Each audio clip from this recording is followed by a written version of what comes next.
சோழ மன்னர்களிலே மிகச்சிறந்தவர் ராஜராஜனா ராஜேந்திரனா என்றால் நான் ராஜேந்திர சோழனாய்த்தான் சொல்லுவேன். தஞ்சை பெருவுடையார் கோயிலை கட்டியதனால் மட்டும் அவர் பெயர் வாங்கிவிட்டார் என்று சொல்ல முடியாது. மிகச்சிறந்த ஆட்சியாளராக விளங்கினார்.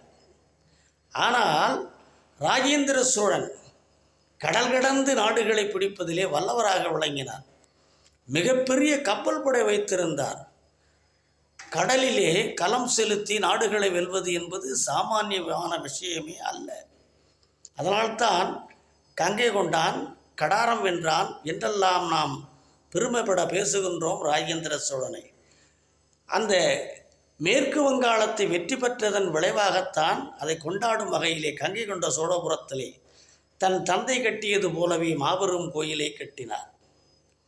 அதனால் இவர் மிகச்சிறந்த போர் வீரராக இருந்து சோழர்களுடைய பெருமையை கடல் கடந்து பரப்பியவர் என்றால் அது மிகையாகாது.